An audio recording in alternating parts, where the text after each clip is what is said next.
Welcome back to Unraveled Game Thoughts. I am on numbers 61 to 70 of my 2024 Top 100. I'm already struck by, I think, how much this is going to be adjusted next year because I got to play a few games this past weekend, and I think they are going to throw off, or I shouldn't say throw off. Next year is going to be a little different. I know one right behind me here, High Society, just got to play that, and that was a lovely game. I would say I'm reasonably confident it'll be in the top 100 next year. I'm not sure exactly where, but for this year, it's not there. I didn't play it before I made this list, so that being said, let's jump in to number 70. It is Isle of Cats. And while I don't play this game a ton, I find it to be a very enjoyable tile laying puzzle. If you're not familiar with Isle of Cats, you're essentially saving cats from a pirate who's coming to their island to capture them and enslave them in some way. And so you're trying to save as many cats off this island, and you're competing with other players to get those cats, which are shaped like Tetris tiles, and you're going to put them on your ship, and you're going to be covering up rats on the ship, and you're trying to connect the same colors, as many cats together as you can. And it's whoever can do the best job of putting together the Tetris puzzle on your ship of cats and treasures and things of that nature, you're going to win the game point-wise. Now, some of the interesting aspects of this game, if it was just the tile laying piece, it probably wouldn't be nearly as interesting, but there's a deck of cards, and every round you're going to have a draft. I believe there's 5 rounds in the game. You're going to have a draft every round, and you're basically going to pick 2 cards. I think you're drawing like something like a 7. You're going to pick 2. You're going to hand the rest to your left or right, whichever way you're going. And those cards do various things. So some cards will just give you like a really what's called a I think it starts with an O. It's a special kind of cat that's almost like a wild cat, and it can be any color. When you put it on your board, you assign a color to it, but you basically can expand their cat color of your choice on your board. You could also get a really like a rare treasure, which takes up a little bit more space on your board. And ultimately, kind of filling in rooms on your ship is one way to score points, in addition to connecting the same cap colors. There are also cards that will give you have private and public lessons. So if you take a public lesson card and you decide to keep it, then you're basically offering yourself some endgame points for something. It could be any number of things in the game, but it's your personal public points. Then there are private points. Then they have public lessons, which are you're going to put them out in the middle, and everybody can score those. The catch is putting them out there with the right timing so that you're already probably in a lead in a particular area, or you could even use them as bait. Like put them out there to get somebody else to maybe chase something that's different than what you're after, but it keeps them off of the things that you're trying to go for. So there's a little bit of that that you can do in the game as well when you get experienced with a group of players and you're trying to come up with different ways to kind of, I want to get these cats, because you have like basically 2 pools of cats. One is more expensive than the other, and you have to collect fish. Fish are kind of your money in the game that you're paying in order to keep cards in your hand. So when you get after you're done the draft, you have a certain number. You have all the cards that got drafted to you, or that you drafted, and then the last one just gets handed to you. And so now you have to pay for the cards. So if you don't want to pay for the cards, you can just discard them, and you don't pay for them. So you can sort of like just take cards that you think other players might use and score a lot of points with, and then just discard them, and then they don't have those cards. But ultimately, you are trying to get cards that are going to give you the best ability to fill out your ship and get cats, and you have to pay fish to do that. Now, once you've got them in your hand, then all you need are baskets. One basket will allow you to usually place one cat out on the ship unless you have a special card that lets you do something extra. Because there are something like kind of like an instant or something that you can get a few free fish or some kind of bonus during the game. So all of that, it works together pretty well. It's a fun game.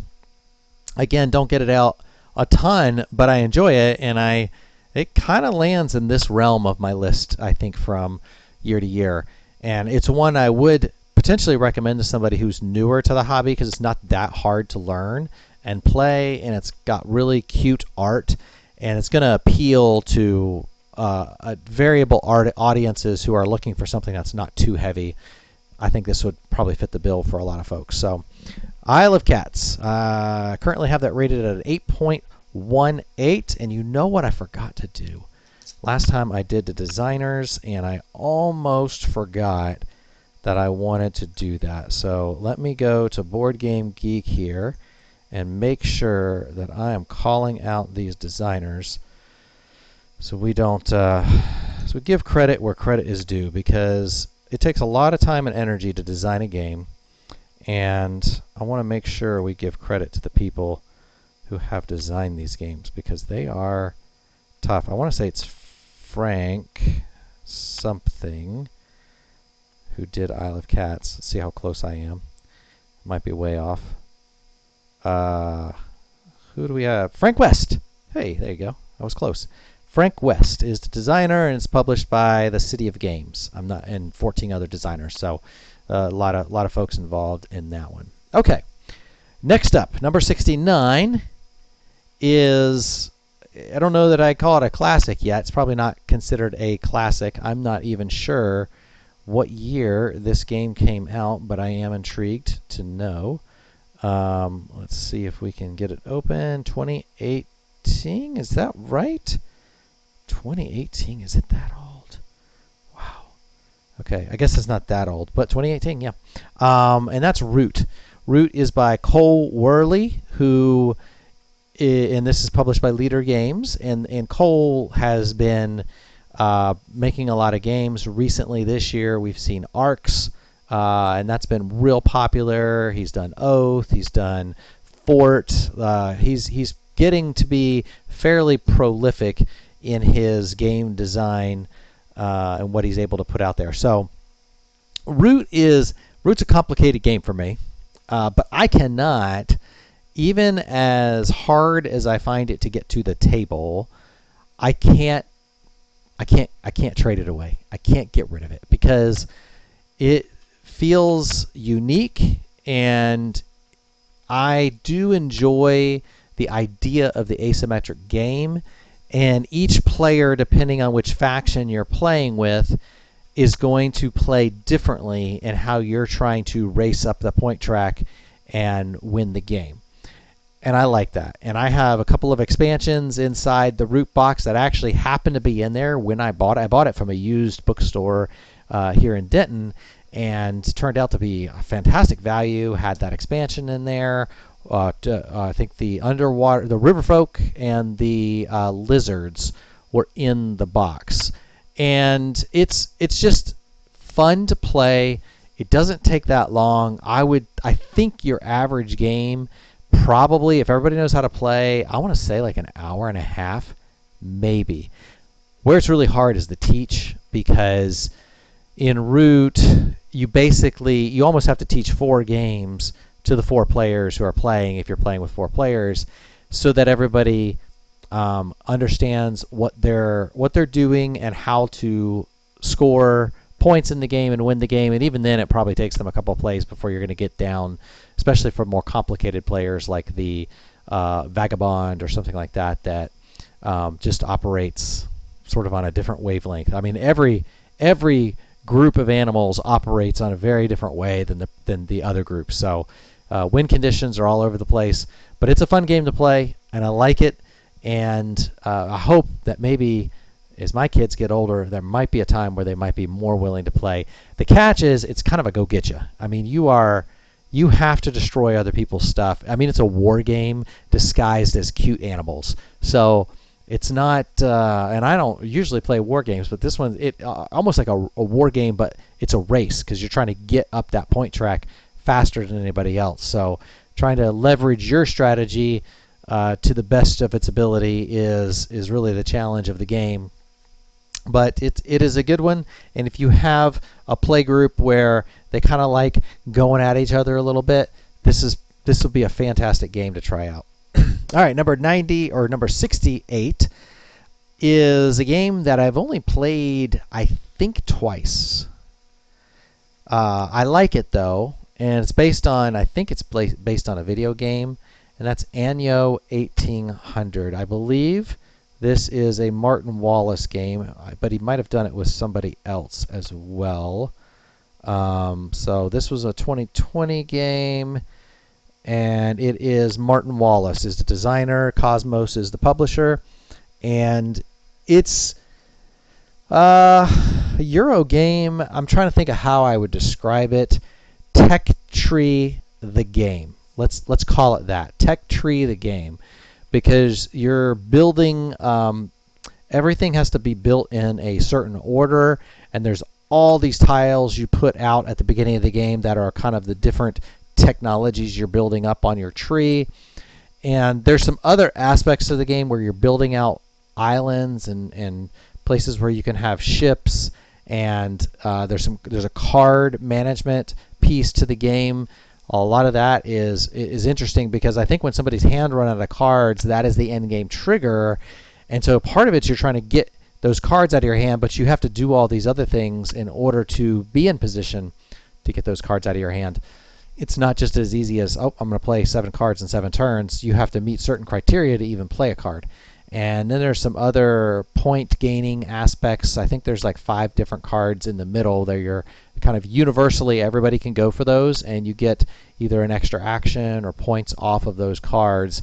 And it's a fun game. I wasn't 100% sure about it even after my first play because I was like, wow, this is a lot of setup.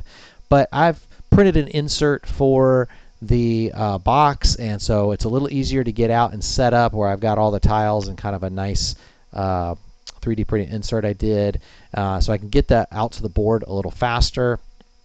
And I definitely, it falls into that realm of games that I really need to play it more to really kind of know exactly where I want to hone my score in on. Right now I've got it at an 8.29, and that feels right.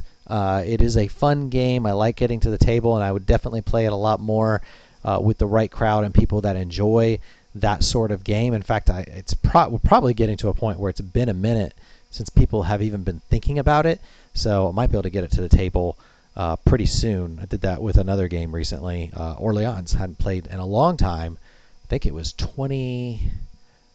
Oh, what was the year of our last play? 2021. I think it was 2021 we last played Orleans, and I've had it on my shelf forever. And I had played that, and then I finally got it to the table with all the little bits and upgraded stuff that I'd put in there since originally getting the game, and loved it. It was fantastic. And now it's on BGA. If you have access to beta, go to BGA, try out Orleans. It's fantastic. Okay. Number 67 is a little bit of a newer game. I want to say it came out like 2022. Okay, so this is Sabika by designer German P. Million, and publisher is Ludonova Games.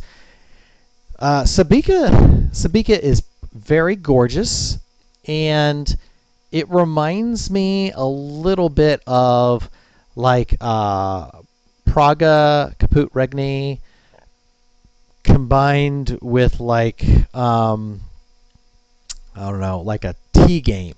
It's almost, that's kind of the vibe you get from Sabika.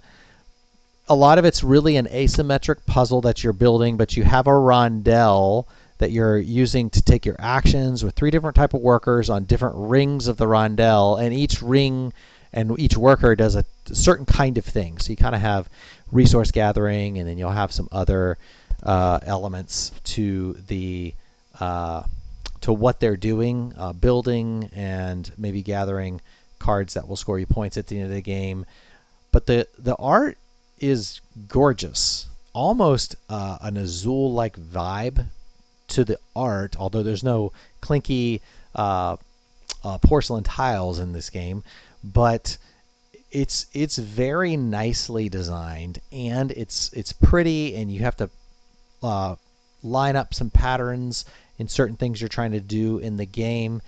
And so it's one of those games that's almost fun to set up, because as you set up, you feel like you're creating a piece of art to some degree, the way the setup works. And it's hard to explain, except that the cards are colorful, the worker pieces are pretty colorful, and so it offers just I don't know, I find a fairly tactile, pleasant setup experience. But this is another one, kind of like Anyo, that's sort of like, I need more plays of this. I'm not sure over the long run where this is going to land 100%, but I like it and I enjoy it, and it creates a nice, pleasant puzzle to unravel and try to maximize your point total against other players through the asymmetric puzzle experience. So 8.35, what I have on this one, and we'll see where that goes over time. The next one is a Garfield Games. And let's see if I can find it here. Where are you? There you are. Why do I only see like what looks like an expansion? Okay. Another 2020 game. So if you're familiar with Raiders of the North Sea, which might have been on an earlier list, then this game is a lot like Raiders of the North Sea. It really is Raiders of the North Sea kind of redux, to say the least. This is designed by Shem Phillips. The artist is Sam Phillips, who I'm guessing is like Shem's brother or something. And Garfield Games is the publisher. So again, well, if you don't know how Raiders of the North Sea work, and or Raiders of Scythia, you're kind of on this one area, and you're going to raid out into these other areas of the board, and the further out you're going away from your start area, the more power it takes to get there and raid. And so there's so you're sort of gathering resources, and one of the unique mechanics of the game is it's a worker placement, but you have one worker. And when you place a worker, you're going to place a worker, take the action where you're placing a worker, and then you're going to pick up another worker up from somewhere else. You can't pick up that same worker. And you're going to get the action there. And so you are sort of, and you have different color workers. I think it's a white, a red, and a gray. White, red, and gray. And each worker, certain action spaces, especially as you go out into the raids, require that you have a certain type of worker. So even though you might start with a white worker, which is like the lowest powered one, I could be getting mixed up. It could be like blue, gray, and red, but I can't remember 100% in my head. You're going to place that worker on an action space that allows that worker to go there and then pick up a worker, but you can pick up a worker. If somebody else has placed a gray worker down, you can pick up. So I think the first place you raid, you can raid with either like a blue or a gray worker. And so you raid there, and you probably roll some dice, and the dice can wound some of the people that you're raiding with, because you have to have a certain number of raiders and a certain level of power to even go to a space and raid. And so you get whatever resources you're raiding. They're on the board. They're seated at the beginning. Once a place is raided, then a tile is placed there, or flipped. It's placed out at the beginning of the game and then flipped. And then now you can like pay and kind of get that tile, which will give you end game points based on paying certain resources. And in each place you progressively raid that is further from the place where your worker started gets a little harder to raid, need more power. There's you're rolling more dice. You could potentially get more wounds. And then the workers and the people that you're raiding with, they have powers in and of themselves. And you can leverage those powers. So if you raid a certain type of place, maybe you get a bonus, or a certain city. Sometimes if you have a worker that they get killed, they took enough damage to kill them, then they could end up giving you some kind of bonus because they died. So there's a lot of different mechanisms in the game that work. It's got really nice components. It's got like some. There's fantastic. Like I don't know what you call them. Like it's the stuff you use to heal yourself, but it looks like a chalice, like a little wooden chalice. It's probably one of the more unique pieces in any game that I see very often. But I think Raiders of Scythia is basically like Raiders of the North Sea with all the expansions kind of mixed in together. If there was one element that I feel like is kind of missing, I know with Raiders of the North Sea you have this Valkyrie sort of power you can leverage where you lose people in your ship when you take that, and that's somewhat missing from Raiders of Scythia, that little Valkyrie piece, because it's not as much of a Viking theme. It's a more of a like kind of Mongolian raider theme, but it's 6 one way, half dozen the other. I don't have to have 3 boxes of expansions on myself or one giant box for a game that has 3 expansions. I have one game that pretty much has all the things in it, and I like it. It's fun, and I can get my wife to play with me. She likes it, and it doesn't take that long to play. So it is a lovely game. It says 60 to 80 minutes. That's probably about right. Maybe I'd say 60 is probably closer for 2 players for sure. It doesn't take too long. All right. Number 65. This game started out higher on my list, and it is a lovely game. I played it on the European Board Game Arena. What is the name of that site? In my head, I want to say Valbara, but that's not right. That's the name of another game. Yucata. Yucata, which if you're not familiar with Yucata, it is another site you can play board games. Similar to Board Game Arena, but I think it's based in the UK. But it is online, and you can play a lot of stuff for free. It might be all free. I can't remember 100%. Underwater Cities is this game. And this is by, I want to say, Vladimir Suki. Let me make sure I got the right guy. Underwater Cities came out in 2018. Vladimir Suki. Yes, that is correct. He is the designer. This is Delicious Games. And while this has kind of fallen down my list, I think it's probably the theme that tends to push it down the list a little bit for me, because I really like the gameplay. I like the card mechanic. I like how all the how the cards work, and the building out your underwater city, and the way you're trying to get your things to score points for you. I have some pretty upgraded pieces with like little kelp and what is it, the something plast, the metal plast stuff, and it makes it fun. I enjoy it. It's got a little bit more setup. That's what makes it harder for me to get. It's a little bit more setup than a typical game, and it could be because I just don't play it as much. So there's a piece to that. I still have it rated at an 8.36. So this is a fun game to get to the table. I think it's a little longer, if I remember correctly, playing 2 players. I feel like it took a little bit longer than I thought, but there was a learning.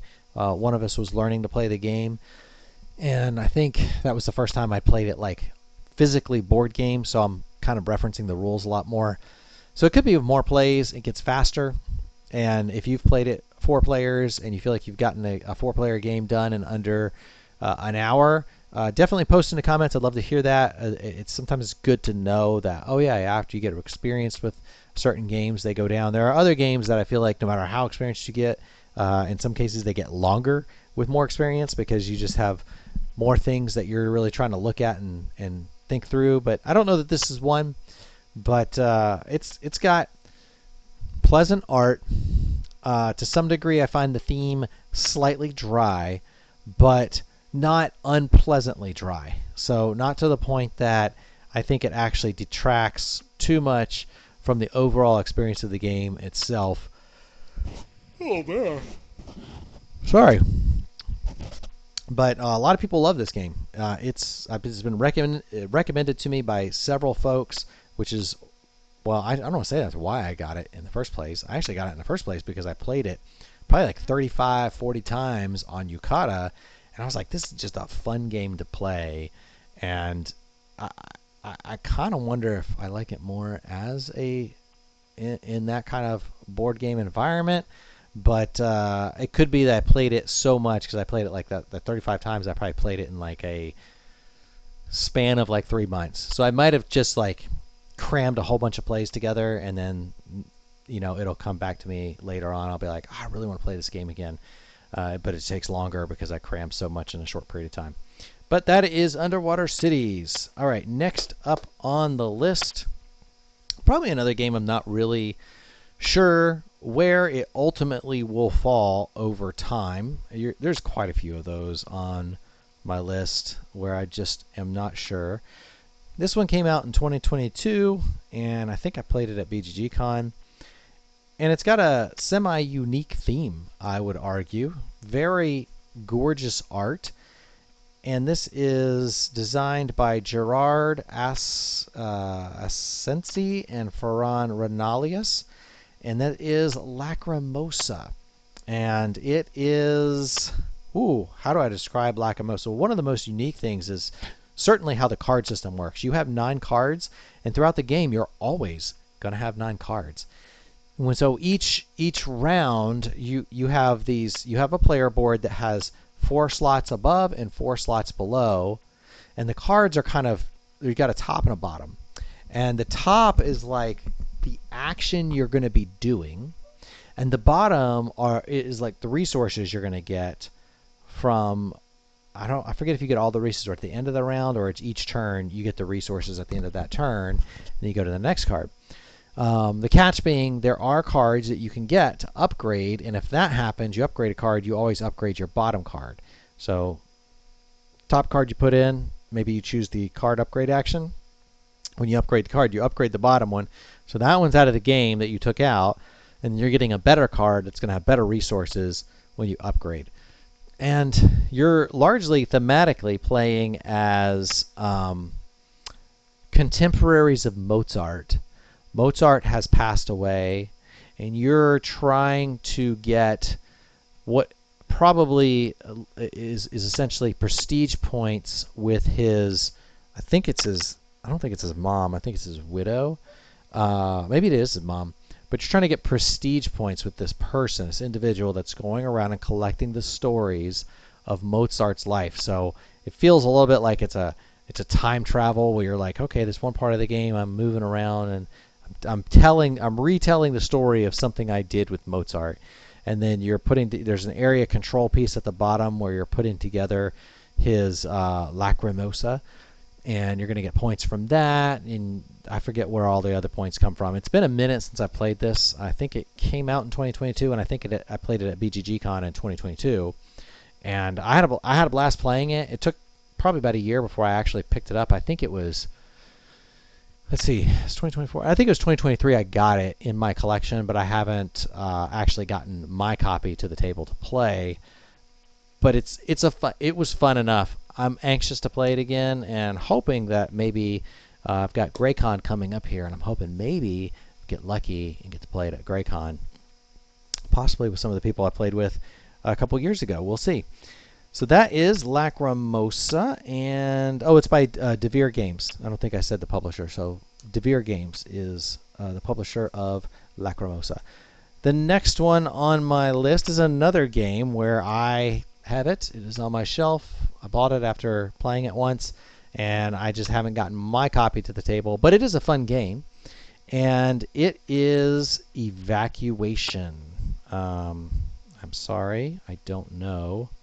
I think this might be a Vladimir Suki game. I am not familiar. It came out in 2023, and it is Vladimir Suki, another Vladimir Suki game. But Evacuation is by Delicious Games, and you are like, so you start with a fully functioning engine on what is essentially Earth, even though it doesn't say that in the game. And you're going to have to move your entire population to this new planet through space where you're going to set up shop, and you're trying to rebuild your engine. But you're dismantling it and moving it across ships and putting it back together and trying to get sort of premier spaces in this planet over here and then while you're giving up and dismantling your engine here, and there is a timer built into the game based on these satellites that move across. So you can't just like, well, I'm just going to run my engine as long as I can and gather resources, because every round there's something that's getting kind of like this doesn't produce as well as it used to. So you're going to lose that whole engine even if you just tried to sit there and like, well, I'll just build up resources to round 4 and then I'll move everything all at once. Well, that won't work. You got to do it in parts and pieces. A lot of it's just figuring out which part of your engine are you going to move. And some of that's dependent on like what are the scoring options that you're going after. What are you trying to accomplish? There's premium land spots on this other planet that you kind of want to get to first, but probably to get there first, what are you going to give up? And then there's like how much can you carry on a ship? More expensive ships can carry more things in fewer trips, but maybe you want to be faster and get a ship that goes faster but can only carry a few things. But then you have to buy more ships because they don't carry as much. So there's a lot of interesting mechanisms to the game. I really need to go back and reread the rules again because it's been a minute since I played. But it was really fun. First time I played, I was like, this is great. I love this game. It's really good resource management. It's not really pick up and deliver, even though it's got a feel. It probably sounds like that because you're picking up from here, moving to here. And there's a little tiny bit of that, but it's really more about resource management and can you manage your resources and set up shop and rebuild your engine in a new area the most efficiently. So I enjoy it. That is Evacuation. Next up is another game that's kind of moved around on my list at various times. I wonder if did I do these? No, I didn't do it backwards. This is number 62. I'm going in the right direction. This one, it's not as engaging as I had hoped initially. However, it's unique in what it does, and I don't see myself moving on to where I would like say, oh, I'm going to get rid of this game, because it is fun with what it does to get it to the table every once in a while, and I enjoy it every time, and it's kind of long. That is Coffee Traders. I don't even remember who the designer of this one is. I remember seeing it on Heavy Cardboard and thinking, ooh, that's a really pretty game. And I like coffee. That's probably part of the appeal is I enjoy coffee, and I make pour-overs, and I'm kind of picky about my beans and things like that. I don't roast my own beans. I haven't gotten to that step. I don't know if I ever will, because I don't know if I want to take that much time. But this is by Rolf Sagel and Andrea Spiel, and Capstone Games is the producer. It's very nicely produced. It does have a lot of parts and pieces. Setup does take a while. I created a 3D insert almost as soon as I got this home, got everything out, because otherwise it is just so hard. So it takes so long to set up. And the game it's only 3 rounds, but the game takes like, every time I've played, it's like 4-5 hours to play over the course of 3 rounds. And that's with each round sort of spelled out, but there's a lot of thinking that you're trying to do about where you're putting stuff. There's a little bit of a cooperative element to the game, but you're ultimately trying to do the best job of maximizing your points from coffee, either from selling your coffee beans in these shops, and or the area control of how many things on the board you have control of, because whenever you put a building on the board, that's your building, that's your spot. No one else can take it the rest of the game, and there's no destroying or burning down of plantations here, so it's not like that kind of game. But you don't want to like try to monopolize an area per se. I think it'd be really hard to do. But if you have like it's just you that wants to produce coffee in a certain area and nobody else really needs much, well then they're not going to work with you to try to get more coffee made in that area. And so there's a little bit of like, how can I work well with other people to gain as much coffee as possible? And then I want to maximize the sale of that coffee, which you're going around taking turns. So even if everybody's maximized their coffee production, you got to figure out, do I use it for these in-game deliveries, in-game points, which trigger auto bonuses when you get those out, or do I sell and be the first to get to market and take up a bean spot on the market board that no one else can replace it. So lots of juicy choices, lots of pretty pieces. All the coffee beans are in different player colors, so they're really very nicely high production value on this game. High production is think like a Eagle Griffin Lacerda to that level. I wouldn't say it's quite that good, but it's very close to that as far as production value goes. So that is Coffee Traders number 61, and the last one for this video today is Air, Land, and Sea. This is a small box game. Came out in 2019. 2 players only. Very easy to get to table. Absolutely lovely 2-player game with a lot of tactical potential in it. And the more you play this game with another player, the more tactical potential is built in, because if you play this game enough, there's not that many cards in this game, and eventually you know all the cards. And while you're going to deal each player a certain number of cards, there's still going to be 5 or 6 of them in a stack that no one knows what's there, and you might pull some of those into the game, you might not. But you can look at your hand of cards and you say, well, if I got these cards, that means other certain cards are here or here. And you're trying to control either air, land, or sea. Those are your 3 arenas of war. And you're going to, every round, you're going to switch those arenas up a little bit. So they're not always going to be next to each other. And a lot of the cards you're playing are going to impact the arenas adjacent to themselves or across, or like a whole arena. So if I'm affecting sea, then it's affecting my arena of sea. That's me and my opponent. Maybe it nerfs their ability or gives me a special ability. But you can play all your cards either face up or face down. They're like power 2 face down. And then your opponent doesn't know what they are, but other cards could end up flipping them over. So there's a lot of tactical, like, how can I set this up to maybe trick my opponent into flipping my card for me because they think they're going to take advantage of that, or trying to make it, you're just trying to outwit your opponent. And there's also an element of the game where if you back out of a battle early, your opponent they get the win, but they don't get as many points. So the retreat factor adds a little bit of extra layer of strategy to the game. But this is a fun one, Air, Land, and Sea. That is my top 61 to 70.